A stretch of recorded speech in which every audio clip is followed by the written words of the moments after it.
মোৰ দেশত আচলতে কি হ'বলৈ গৈ আছে মই নিজে বুজি পোৱা নাই। বিপ্লৱী যোদ্ধা বুলি আমি শুনিছিলোঁ নেতাজী সুভাষ চন্দ্ৰ বসু আৰু দ্বিতীয়তে মহাত্মা গান্ধী ভাৰতবৰ্ষৰ মূলতঃ। কিন্তু যোৱা কালি পৰহিত শুনিবলৈ পালোঁ যে পৰেশ বৰুৱা বিপ্লৱী যোদ্ধা। বিপ্লৱী যোদ্ধা কাক কয়? যি দেশৰ কাৰণে দেশৰ হকে যুদ্ধ কৰে, দেশ স্বাধীন কৰিবৰ কাৰণে যুদ্ধ কৰে। কিন্তু আমি আলফা স্বাধীনৰ এইটোহে শুনিলোঁ যে সংযুক্ত মুক্তি বাহিনী অসমৰ স্বাধীন অসমৰ কাৰণে। কিন্তু অসম স্বাধীন কৰিব পৰা হ'ল জানো? নহ'ল। এটা সময়ত কিমান হত্যা কৰা হ'ল, কিমান কি কৰা হ'ল। আৰু আজি চৰকাৰখনৰ মুখত আলফা স্বাধীনৰ কথাটো আচলতে শোভা পোৱা নাই। কিয় শোভা পোৱা নাই? চৰকাৰখন প্ৰথম আহোঁতেই কিমান ল'ৰা ছোৱালী আমাৰ উজনিৰ পৰা আলফালে ঢাপলি মেলিলে। কিয় মেলিছিলে? সেইখিনি চৰকাৰ অৱগত। কিন্তু আজি তেল মাৰি মাৰি মানে আলফাৰ লগত এটা ভাল ৰিলেশ্যন ৰাখি আৰু তেল মাৰি মাৰি ভাৰতবৰ্ষৰ হিন্দু মানুহখিনিক মানে হিন্দুৰ নামত কাম কৰি আছোঁ বুলি কৈ চৰকাৰখনে সকলো কামতে মানে ৰাইজক লুটি আছে। আৰু আমাৰ একাংশই মানে আমাৰ কাৰণে কাম কৰিছে বুলি আৰু একদম বুৰ্বক হৈ কাম চলাই আছে। হিন্দু শব্দটোৰ অৰ্থ কি? এটা ধৰ্ম। হিন্দু মানে এটা ধৰ্ম, সনাতন এটা ধৰ্ম। চ' ধৰ্মৰ হকে যদি চৰকাৰখনে কাম কৰে, তাত বেলেগ ধৰ্মৰ মানুহ যোনেই থাকক নাথাকক XYZ, তাত কাৰ নমৰাকৈ নিজৰ ধৰ্মৰ মানুহখিনিক সুস্থ ধাৰ্মিক কৰাৰ চেষ্টা কৰিব লাগে। মুছলমানৰ মাদ্ৰাছা ভাঙি আছে, য'ত ধৰ্মীয় শিক্ষা দিয়া হয় তাক ভাঙি আছে। ঠিক আছে, সেই মাদ্ৰাছাটো চৰকাৰী অনুষ্ঠানত আছিলে, চৰকাৰে ভাঙি পেলাইছে। ভাঙি পেলাই হিন্দুৰ কাৰণে তাত টোল খুলি দিয়া নাই কিয়? সকলো হিন্দু সনাতনী ধৰ্মৰ কণ কণ বাচ্ছাৰ পৰা বুঢ়ালৈকে কিয় বেদ পঢ়িব নাজানে? কিয় আজি কোনোবাই ঘপককে সুধিলে গায়ত্ৰী মন্ত্ৰটো ক'ব নাজানে? কিয় কোনোবাই আনকাহে মন্ত্ৰটো ক'ব নাজানে? কিয়নো বেদ পঢ়িব নাজানে, বেদৰ একোৱেই নাজানে। কোনোবাই কৈ দিছে আমাৰ ধৰ্মত এনেকে চলে, তেওঁ সেইটোকে মানি লৈ কৰি আছে। কিয়নো তেওঁ বেদে কি কৈছে সেইটো নাজানে। গতিকে এই শিক্ষাখিনি কিয় দিয়া নাই? কিয় নিজৰ হিন্দু ধৰ্মটোক ওপৰলৈ নিবৰ কাৰণে চেষ্টা কৰা নাই? হিন্দুৰ কাৰণে যদি কাম কৰিছে, তেতিয়া এই ধৰ্মটো কিয় মানে কথিত হিচাপত চলাই থকা হৈছে? কিয় বেদৰ কথা বতৰাখিনি শিকোৱা নাই? সেইখিনি শিকিলে কিজানি হিংসা কমি যায় ধৰ্মৰ মাজত। কিজানি বেদত পায়েই যে হিন্দু ধৰ্মত দেখোন সনাতন ধৰ্মত কোনো হিংসাৰ কথাই নাই, আন ধৰ্মক কোনো কথা ক'বলৈ কোৱাই নাই, একো বেয়াকৈ আনৰ চিন্তা অহিত চিন্তা কৰিবলৈ কোৱাই নাই, বেয়াৰ লগত থাকিবলৈ কোৱাই নাই, মহাপাপ। এইখিনিতো গম পাই যাব। গতিকে সেই কাৰণে আচলতে এইখিনি কৰা নাই। অকল মুখেৰে হিন্দু হিন্দু চিঞৰি আছে, মুঠতে হিন্দুৰ সংখ্যা বেছি আছে ভাৰতত। গতিকে হিন্দুৰ স্বাৰ্থত যদি কাম কৰিছোঁ বুলি আমি চিঞৰ বাখৰ কৰি থাকোঁ, হিন্দুৱে আমাক ভোট দিবই। আৰু আমি হিন্দু মানে ৰাষ্ট্ৰ বনাম বুলি আমি যদি কৈ থাকোঁ, আমাক হিন্দুৱে ভোট দিবই। থকালৈকে আমি জিকি থাকিম, সেই ৰাষ্ট্ৰটো বনাব নোৱাৰোৱেই। কেনেকৈনো আমি এটা ধৰ্ম বা জাতিক খেদি দিব পাৰিম অতীতৰ পৰা এই ভাৰততেই থকা, এই ভাৰততেই ভাৰত জন্মৰ পৰাই লগ্ন। গতিকে সেইখিনি মানুহক আমি পঠিয়াই দিব নোৱাৰোঁ। গতিকে আমি মুঠতে বা ল'বৰ কাৰণে যাতে আজি ইলেকশ্যন কমিশ্যনাৰটো হিন্দু মুছলমান সকলো আছে। গতিকে হিন্দুখিনিয়ে যদি ক'ব যে এইটো এনেকৈ কৰিব লাগিব, গতিকে তাত তোমালোকে মাত নামাতিবা। কাৰণ চৰকাৰো হিন্দু সপক্ষে আৰু গোটেই হিন্দু উজাৰ খাই আহিব যদি উল্টা চিধা কৰা। সকলো হিন্দুৱে বিজেপিকে বিচাৰে, 1 নম্বৰ কৰি হওক 2 নম্বৰ কৰি হওক, গতিকে জিকিব লাগিব। কাৰণ মুছলমানক বিৰোধিতা কৰিহে আছে, তোমালোককতো ক্ষতি কৰা নাই, তোমালোকৰ চাকৰি খাই দিয়া নাই। চাকৰি থাকিবলৈ হ'লে গতিকে আমি যেনেকৈ ক'ম তেনেকৈ কৰিবা। বাছ কৰি গৈছে। কিয়নো হিন্দুৰ কাৰণে চৰকাৰে কাম কৰি আছো বুলি কৈ আছে, মুখেৰে কৈ আছে। মানে আমি কোৱা কথাটোহে শুনো, কিন্তু আমাৰ কাৰণে কি কৰিছে সেইটো আমি নুশুনো। আজি কোনোবা হিন্দু এজনেও ডিলাৰৰ পৰা নতুন গাড়ী এখন কিনি আনিছে, তেওঁ গাড়ীখনতো 50% ইথানল মিলোৱা পেট্ৰল ভৰাব লগা হৈছে, ডিজেল ভৰাব লগা হৈছে। আজি কোনোবা মুছলমানে কিনি আনিছে, তেওঁ সেই একেই ভেজাল। কোনে ইয়াক গুৰুত্ব দিব? তেতিয়া চৰকাৰ প্ৰশাসনে যদি ভেজালত গুৰুত্ব নিদিয়ে, এইটো যেনিবা কোম্পানী, মই মানি লৈছো পেট্ৰল কোম্পানীৰ পৰা আহিছে, কিন্তু ইয়াক এলান কোনে কৰিছিলে? চৰকাৰে কৰিছিলে না। গতিকে ইয়াত চৰকাৰে অংশ আধাতকৈ বেছি লৈ লৈছে। লৈ ল'লেতো সেই কোম্পানীৰ পোচাব লাগিব না, কৰ্মচাৰী আছে, দৰমহা দিব লাগিব। চৰকাৰ নিচিনাকৈ যিমানখিনি পায় নিজেই ভৰাই নথয় নহয়। এজনে যদি ফ্ৰীত বহুত টকা পাই যায়, ফ্ৰীত কাৰোবাক লুটি পেলাই বা ৰাজহুৱাকৈ কাৰোবাক লুটি পেলাই সৰহ টকাখিনি পাই যায়, বা গৰীবক 10-20 টকা দিবলৈ টেনশ্যন নলয়। গতিকে মোৰ চৰকাৰেও এতিয়া বৰ্তমান এনেকুৱাই কাম কৰি আছে। কাৰণ এনেকুৱা ধৰণে লুটি আছে অসমৰ ভাৰতৰ জনতাক, চেপি ৰস খাই দিছে। যি বিন্দাছ ঘূৰি থকা মানুহ আছিল এতিয়া ঘূৰিব নোৱাৰা হৈছে, কিয়নো বস্তুৰ দাম এনেকুৱা ধৰণে বাঢ়ি গৈছে। আজি মই মোৰ গাড়ীখন আগত 15ৰ পৰা 18 কিলোমিটাৰ মাইলেজ দিয়ে 1 লিটাৰ পেট্ৰলত, আৰু এতিয়া 5ৰ পৰা 8 কিলোমিটাৰহে দিছে। ইফালে তেলৰ দামো বাঢ়ি গ'ল আৰু ইফালে তেলত, আৰু গাড়ীখন ষ্টাৰ্ট কৰিলে ঠুক ঠুক ঠুক ঠুক কৰি থাকে আৰু ভালকৈ ষ্টাৰ্ট নহয়। কাক লুটি আছে, কাক বুৰ্বক বনাই আছে? ওলোটা পোলোটা কথা কৈ আজি এজন আলফাৰ নেতাক বিপ্লৱী যোদ্ধা বুলি কৈ উঠি অহা প্ৰজন্মক কি বুজাব খুজিছে? মহাত্মা গান্ধীৰ নাম কলৈ গুচি গ'ল? নেতাজী সুভাষ চন্দ্ৰ বসুৰ নাম কলৈ গুচি গ'ল? আজি বিপ্লৱী যোদ্ধা বুলি ক'লে মই জুবিন গাৰ্গক কওঁ যে তেওঁ কণ্ঠৰে বিপ্লৱ কৰিছিল, দেশৰ কাৰণে মাত মাতিছিল। আপুনি কি কৰিছে? আপুনি নিজৰ দেশৰ জনতাকে বদনাম কৰি আছে বাৰে বাৰে। নিজৰ মানে মামা বুলি আপোনাক কয়, আপুনি ভাগিনসকলকে বাৰে বাৰে বদনাম কৰি আছে, বাৰে বাৰে কষ্ট দি আছে। আজি জুবিন গাৰ্গৰ কাৰণে পাগল কোন? আপোনাক মামা বুলি কোৱাখিনি, ভাগিনখিনি, এই অদীয়মান যিখিনি মানুহ, একাংশ বৃদ্ধইও জুবিন গাৰ্গক ভাল পায়। গতিকে আপুনি তেওঁলোকৰ মনৰ আশা কিয় পূৰা কৰিব নোৱাৰিলে?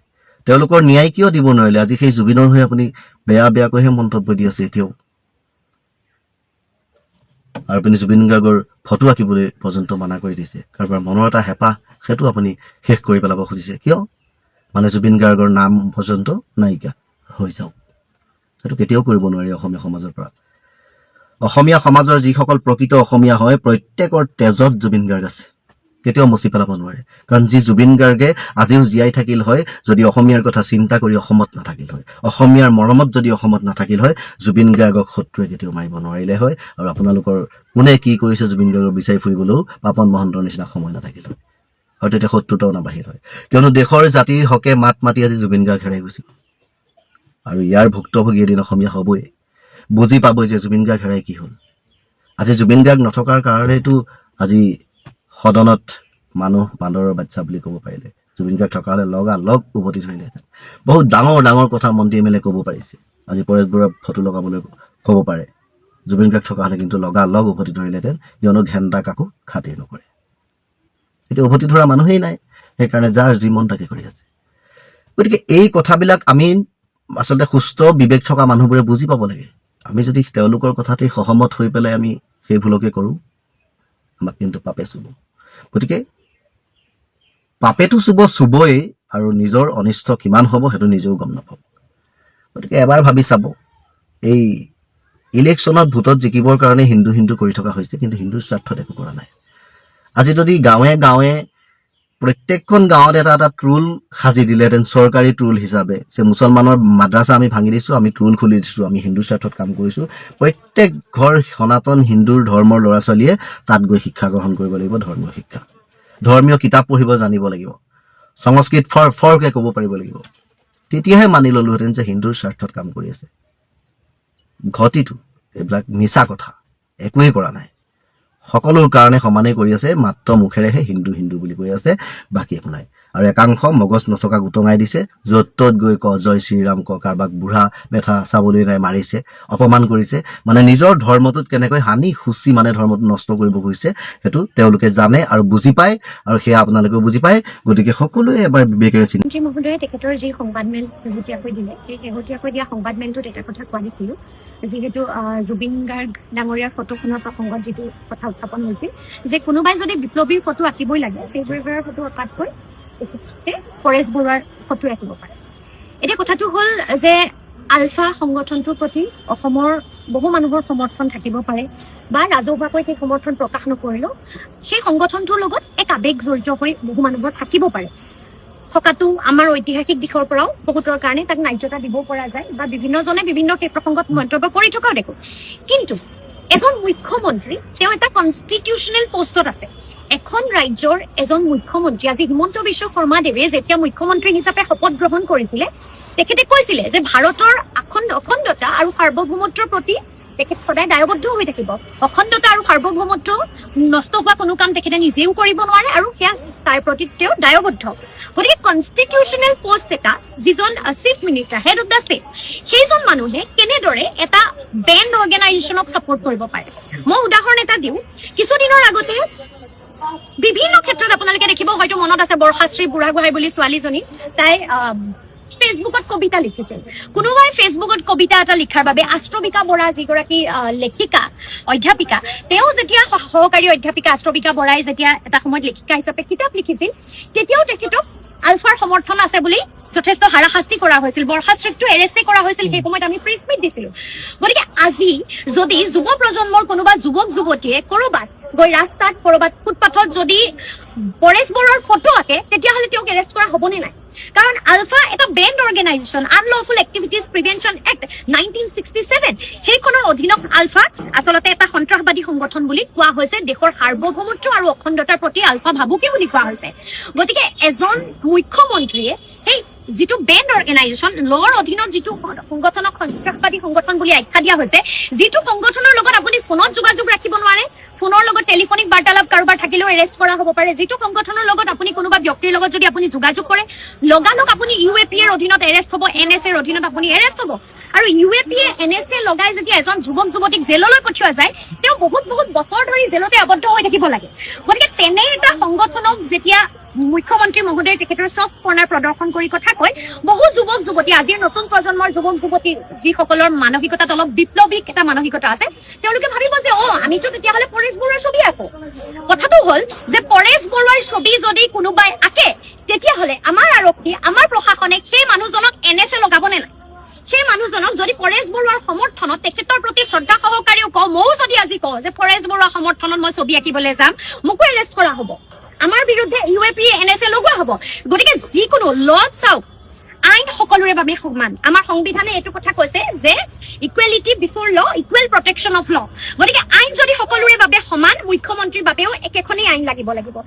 অন্যহাতে আমি যদি প্ৰিভিলেজৰ কথাও চাওঁ, মুখ্যমন্ত্ৰীৰ নামত এনেকুৱা কোনো প্ৰিভিলেজ নাই। ক্ৰিমিনেল প্ৰচিকিউশ্যন, তেওঁ যদি কোনো ক্ৰিমিনেল অফেন্স কৰে তেতিয়াহ'লে ক্ৰিমিনেল অফেন্সৰ ক্ষেত্ৰত তেওঁক কোনো প্ৰিভিলেজ দিয়া হোৱা নাই, তেওঁক কোনো প্ৰটেকশ্যন দিয়া হোৱা নাই। অন্য এজন অপৰাধীক যিদৰে ব্যৱহাৰ কৰা যাব, যিকোনো ক্ৰিমিনেল অফেন্সৰ ক্ষেত্ৰত মুখ্যমন্ত্ৰী মহোদয়ৰো সেইদৰে ব্যৱহাৰ কৰিব লাগিব।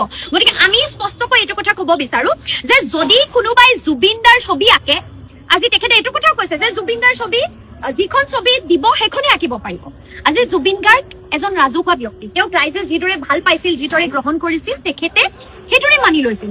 অনাগত দিনত কোনোবা প্ৰজন্মৰ ল'ৰা ছোৱালীয়ে জুবিনদাক নিজৰ মানসপটত যিখন ছবি লৈ ঘূৰি ফুৰিব বিচাৰে, সকলোৰে মানসপটত থকা ছবিখন বেলেগ বেলেগ। আজি মুখ্যমন্ত্ৰী মহোদয়কো বিভিন্নজনে ছবি আঁকি দিয়ে, তেওঁতো মৰমেৰে গ্ৰহণ কৰে সেই ছবিখন। তেওঁ ক'ব নেকি যে মোৰ এখন ফটো নহয় অফিচিয়েল ফটো, তুমি কিয় আঁকিছা? জুবিনদাৰ কোনোবাই ছবি আঁকিব আৰু তেওঁ কৈছে যে NSA লগাম। আৰে NSA কাৰোবাৰ পাব্লিক প্ৰপাৰ্টি নেকি? যদি কোনোবাই আইন ভংগ কৰিছে, অনুশাসন ভংগ কৰিছে, যদি কোনোবাই ভাৰতৰ অখণ্ডতা সাৰ্বভৌমত্বৰ থ্ৰেট আনিছে, NSA লগাব পাৰিব, আইনে ডিচাইড কৰিব। বৰ্তমান প্ৰেক্ষাপটত আজিৰ দিনটোত আমি যিটো দেখিছো যে আলফাৰ প্ৰতি সমৰ্থন দেখুৱাই পৰেশ বৰুৱা ডাঙৰীয়াৰ ছবি আঁকিবলৈ কৈ নতুন প্ৰজন্মক তেখেতে উৎসাহিছে, তেখেতে তেওঁলোকক বিপথে যাবলৈ পৰিচালিত কৰিছে, আলফাৰ প্ৰতি সমৰ্থন দিবলৈ পৰিচালিত কৰিছে। আৰু তেওঁ এইটো কথা বুজাইছে যে ছবি আঁকা বিপ্লৱ যদি কৰিছে তেতিয়াহ'লে পৰেশ বৰুৱাৰ ছবি আঁকা। আমাৰ স্পষ্ট দাবী, স্পষ্ট প্ৰশ্ন, আৰক্ষী প্ৰশাসন, আচলতে DGP অসমৰ DGP মহোদয়লৈ প্ৰশ্ন, আৰু দিছপুৰ পুলিচ থানাত আমি কেছখন দিছো। এইটো প্ৰশ্ন যে অহাকালি বা অনাগত দিনবোৰত কোনোবা অসমৰ উঠি অহা প্ৰজন্মৰ ল'ৰা ছোৱালী, ধৰি ললো মাৰ্চেল বৰুৱাই যদি বা অন্যান্য দল সংগঠনে যদি পৰেশ বৰুৱাৰ ছবি আঁকে, তেওঁক কিমান দিনলৈ জেলত থাকিব লাগিব? তেওঁতো UAPA NSA ৰ অধীনত এৰেষ্ট হ'ব। গতিকে সেই দায়িত্ব কোনে ল'ব? আজি মুখ্যমন্ত্ৰী মহোদয়ে যিটো প্ৰভোগ কৰিছে এই ষ্টেটমেণ্টৰ জৰিয়তে য়ং জেনেৰেশ্যনক, বহু ল'ৰা ছোৱালী আলফালৈ যাবলৈ বিচাৰি থাকে, গুচি যায় যেতিয়া তেতিয়া আমি ধৰি আনিব লাগে, পুলিচে ধৰি আনে। বহু ঘৰৰ মানুহক হাৰাশাস্তি কৰা হয়, কৰা নহয় নেকি? কোনোবা এজন ঘৰৰ মানুহৰ সঞ্জীৱ বুলি যিজন গুৱাহাটী বিশ্ববিদ্যালয়ৰ ছাত্ৰ আছিলে, তেওঁ বহুত বছৰ জেলত থাকিলে, থকা নাই নে? কিয়? কাৰণ তেওঁ আলফাৰ লগত এটা সম্পৰ্ক আছিল বুলি এটা মেছেজ ওলালে বা সেইটোৰ বিষয়ত কিছুমান প্ৰমাণ পোৱা গ'ল। গতিকে এজন বিশ্ববিদ্যালয়ত পঢ়ি থকা সম্ভাৱনাপূৰ্ণ ছাত্ৰৰ গোটেই ভৱিষ্যত নষ্ট হৈ গৈছে, তেওঁ জেলৰ পৰা পিছৰ পৰ্যায়ত পৰীক্ষা দিছে। গতিকে তেনে এটা সংগঠনক পাব্লিকলি অন ৰেকৰ্ড কেমেৰাৰ সন্মুখত প্ৰেছ মিট দি এখন দেশৰ চিফ মিনিষ্টাৰে যেতিয়া পাব্লিক ষ্টেটমেণ্ট দিয়ে, তেওঁ ডাইৰেক্টলি এটা প্ৰমোশ্যন কৰিছে সেই যিটো আনলফুল এক্টিভিটিজ প্ৰিভেনশ্যন এক্টৰ আণ্ডাৰত বেন কৰি থোৱা অৰ্গেনাইজেশ্যন, সেই অৰ্গেনাইজেশ্যনটোৰ প্ৰমোশ্যন কৰিছে। সেই ষ্টেটমেণ্টৰ জৰিয়তে নতুন প্ৰজন্মক তেওঁ প্ৰভোক কৰিছে যাতে নতুন প্ৰজন্মই গৈ ছবি আঁকক পৰেশ বৰুৱা, আৰু তাৰ পাছত যেতিয়া সেই ল'ৰা ছোৱালীবোৰক জেললৈ লৈ যোৱা যাব, তেওঁ তাৰ কাৰণে ৰেছপনচিবিলিটি ল'বনে নাই? আমি আৰক্ষী প্ৰশাসন DGP মহোদয়ক এইটো স্পষ্টকৈ কওঁ, যদি কাইলে কোনোবাই আলফাৰ নামত কবিতা লিখিলে, কোনোবাই ছবি আঁকিলে, কোনোবাই আচলতে আলফাৰ প্ৰতি সমৰ্থনৰ এটা বাক্য লিখিলে এৰেষ্ট কৰে, তেতিয়াহ'লে মুখ্যমন্ত্ৰী মহোদয়ৰ এই পাব্লিক ষ্টেটমেণ্টৰ ক্ষেত্ৰত DGPৰ কি ষ্টেণ্ড হ'ব?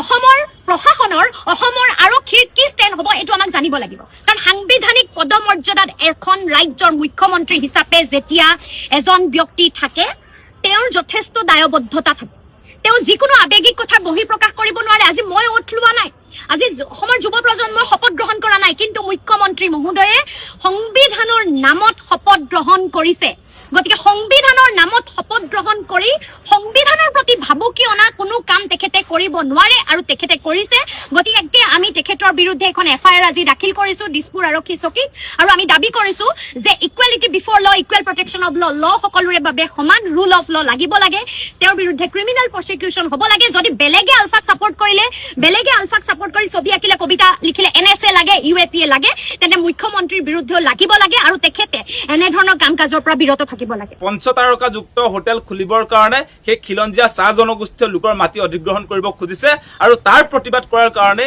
আজি প্ৰণৱ দলেক গ্ৰেপ্তাৰ কৰা হৈছে ইকো সেন্সিটিভ এৰিয়া আপোনালোকে জানে সেই কাজিৰঙা ৰাষ্ট্ৰীয় উদ্যানৰ ভিতৰত কোনো কাৰণতে হোটেল ৰিসৰ্ট বনোৱা কথাটো কোনো মানুহে আসলতে সমৰ্থন কৰিব নোৱাৰে য'ত আপোনাৰ জীৱ-জন্তুৰ কৰিডৰ বুলি কোৱা হৈছে এনিমেল কৰিডৰ সেই ফালেদি আপোনাৰ ৰিসৰ্টলৈ যোৱা ৰাস্তা বনাইছে বাণী গ্ৰীণ ৰিসৰ্ট আপোনালোকে নিশ্চয় দেখিছে তাৰ মালিক কোন সেই কথাও আপোনালোকে নিশ্চয় জানে তাত বৰগছ নামৰ বহুত ডাঙৰ হোটেল খুলিছে আপোনালোকে নিশ্চয় জানে এনেকুৱা ধৰণৰ বহুত হোটেল ইতিমধ্যে কাজিৰঙা ৰাষ্ট্ৰীয় উদ্যানৰ ভিতৰতে আপোনাৰ গঢ়ি উঠা আমি দেখিছো এটা কাজিৰঙা ৰাষ্ট্ৰীয় উদ্যান কিহৰ বাবে বিখ্যাত কাজিৰঙা ৰাষ্ট্ৰীয় উদ্যান বিখ্যাত এশিঙীয়া গড়ৰ কাৰণে কাজিৰঙা ৰাষ্ট্ৰীয় উদ্যান বিখ্যাত তাত থকা বাঘ ভালুক তাত থকা বিভিন্ন জীৱ-জন্তু আপুৰুগীয়া জীৱ-জন্তুৰ কাৰণে আমি হোটেল ৰিসৰ্ট নালাগে বুলি কোৱা নাই কিন্তু আপোনাৰ সেই জীৱ-জন্তুৰ য'ত অহা যোৱা কৰে সেই ৰাস্তাত কিয় আপোনাৰ হোটেল ৰিসৰ্ট সেই কথাটোকে প্ৰণৱ দলে আচলতে কৈছিলে আমি দেখিছো যে ইংলে পথাৰ তাত যিবিলাক মাটিৰ মালিক তেওঁলোকেও ঘৰ বনোৱা নাই ইংলে পথাৰ সেই অঞ্চলটোত সেই তাত থকা চাহ জনগোষ্ঠীয় লোকসকলে তাত কৃষি কাৰ্য সম্পাদন কৰিছিলে তাত আপোনাৰ খেতি কৰিছিলে গতিকে সেই খেতি কৰা মাটি 1975 চনতে চৰকাৰে আবণ্টন দিয়া সেই মাটিখিনি এতিয়া এই হোটেল খুলিবৰ কাৰণে হায়াত গ্ৰুপ অফ হোটেলক আপোনাৰ পঞ্চতাৰকাযুক্ত হোটেল খুলিবৰ কাৰণে তাত অনুমতি প্ৰদান কৰাৰ সমান্তৰালভাৱে সেই মাটিখিনি চাহ জনগোষ্ঠীয় ৰাইজৰ পৰা আচলতে অধিগ্ৰহণ কৰিব খুজিছে সেই প্ৰতিবাদ কৰিছিলে প্ৰণৱ দলে আৰু তাৰ কাৰণে প্ৰণৱ দলেক এগৰাকী জনজাতীয় মিচিং সম্প্ৰদায়ৰ যুৱক সেই যুৱকজন এতিয়া হিমন্ত বিশ্ব শৰ্মাৰ আক্ৰোশৰ বলি হৈ আজি গ্ৰেপ্তাৰ হৈছে আপোনালোকে নিশ্চয় লক্ষ্য কৰিছে খিলঞ্জীয়া মানুহৰ স্বাৰ্থৰ কথা কৈছিলে যে কৰ্পৰেটৰ স্বাৰ্থত গোটেই মাটি ইতিমধ্যে আপোনাৰ খিলঞ্জীয়া মানুহৰ হাতৰ পৰা কাঢ়ি লৈছে সেই কথাটো প্ৰতিবাদ কৰা মানুহ আছিলে প্ৰণৱ দলে সমান্তৰালভাৱে আজি আপোনাৰ আদিত্য ৰাভা সেই আদিত্য ৰাভা বেলেগ মানুহ নহয় আদিত্য ৰাভা অসমৰ ভূমিপুত্ৰ ৰাভা সম্প্ৰদায়ৰ মানুহ সেই ৰাভা সম্প্ৰদায়ৰ মানুহ আদিত্য ৰাভাই সেই ৰাভা জনগোষ্ঠীয় লোকৰ হাতত থকা মাটিৰ অধিকাৰৰ কাৰণে সেই মাটিখিনি ৰাভা মানুহৰ হাতত থাকিব লাগে বুলি কৈছে সেই মাটিখিনি কোনো কাৰণতে আপোনাৰ স্যাটেলাইট টাউনশ্বিপ নিৰ্মাণ কৰিবৰ কাৰণে ৰাভা মানুহৰ হাতৰ পৰা যাতে ল'ব নোৱাৰে তাৰ কাৰণে প্ৰতিবাদ কৰা এগৰাকী খিলঞ্জীয়া মানুহ হৈছে আদিত্য ৰাভা আৰু সেই আদিত্য ৰাভাকো আজি চৰকাৰে আক্ৰোশমূলকভাৱে গ্ৰেপ্তাৰ কৰিছে এতিয়া খিলঞ্জীয়া মানুহবিলাকক এফালৰ পৰা গ্ৰেপ্তাৰ কৰা এই হিমন্ত বিশ্ব শৰ্মা চৰকাৰক কোনো কাৰণতে আমি আসলে জনজাতীয় লোক হিচাপে সমৰ্থন কৰিব নোৱাৰো আপোনালোকে ভাবি চাওক তেওঁলোকে স্লোগানত কয় জাতি মাটি ভেটি খিলঞ্জীয়া মানুহৰ অধিকাৰৰ কাৰণে এই চৰকাৰখন দায়বদ্ধ বুলি কয় আজি সেই চৰকাৰে আপোনাৰ বাছি খিলঞ্জীয়া মানুহৰ মাটি অধিগ্ৰহণ কৰিছে আজি আপোনাৰ সকলোতে আপোনালোকে চাব খিলঞ্জীয়া মানুহ বাদ পৰি থকা নাই আপোনালোকে সেই আপোনাৰ BTCৰ সেই পৰ্বতঝোৰাৰ পৰা আৰম্ভ কৰি চাওক আজি জাগিৰোডৰ কথাটো চাওক আপোনালোকে পলাশবাৰীৰ কথা চাওক আজি আপোনাৰ কাৰ্বি আংলঙৰ কথা চাওক অসমত বিভিন্ন ঠাইত খিলঞ্জীয়া ভূমিপুত্ৰ জনজাতীয় মানুহৰ মাটি আজি কৰ্পৰেটৰ স্বাৰ্থত এই চৰকাৰখনে এই বিজেপি চৰকাৰখনে কেনেকৈ অধিগ্ৰহণ কৰিছে আপোনালোকে কল্পনা কৰি চাওক আৰু আজি প্ৰণৱ দলে যি ধৰণৰ আক্ৰোশৰ বলি হৈছে সেই আক্ৰোশৰ বলি হোৱাৰ কাৰণে আমি অসমৰ জনজাতীয় যুৱক হিচাপে এই যি হিমন্ত বিশ্ব শৰ্মাৰ স্বেচ্ছাচাৰী হিতদাৰী যিটো নীতি সেই নীতিক আমি তীব্ৰ বিৰোধিতা কৰিছো আমি কোনো কাৰণতে এনেকৈ আসলে দুগৰাকী জনজাতীয় নেতা আপোনালোকে চাওক সেই কথা আজি আদিত্য ৰাভা আৰু প্ৰণৱ দলে এগৰাকী হৈছে প্ৰণৱ দলে মই ইতিমধ্যে কৈছো যে অসমৰ যুৱ নেতাবিলাকৰ ভিতৰত অন্যতম যিগৰাকীয়ে মানুহৰ অধিকাৰৰ কাৰণে সদায় মাত মাতি আহিছে আজি আদিত্য ৰাভা বেলেগ মানুহ নহয় আদিত্য ৰাভাও আমি দেখিছো অসমৰ খিলঞ্জীয়া মানুহৰ মাটিৰ অধিকাৰৰ পৰা আৰম্ভ কৰি বিভিন্ন সমস্যা সমাধানৰ কাৰণে তেওঁ সদায় সৰব ভূমিকা পালন কৰি আহিছে গতিকে অসমৰ খিলঞ্জীয়া মানুহৰ কথা কোৱাৰ কাৰণে এতিয়া যে তেওঁলোকক জেলত ভৰাব সেই কথাটো আমি কোনো কাৰণতে সমৰ্থন কৰিব নোৱাৰো আমাৰ স্পষ্ট কথা অতি শীঘ্ৰে যুৱ নেতা প্ৰণৱ দলে আৰু আদিত্য ৰাভা সেই দুয়োগৰাকী নেতাক বিনা চৰ্তে মুক্তি দিয়ক কোনো কাৰণতে এনেকৈ জনজাতীয় নেতৃত্বৰ ওপৰত যি ধৰণৰ আক্ৰমণ এই বিজেপি চৰকাৰে নমাই আনিছে যি ধৰণৰ আক্ৰমণ সেই পুঁজিপতিৰ স্বাৰ্থত নমাই আনিছে সেই আক্ৰমণ কোনো কাৰণতে সহ্য কৰা নহয়। অতি শীঘ্ৰে আদিত্য ৰাভা আৰু এই প্ৰণৱ দলেক মুক্তি দিয়ক।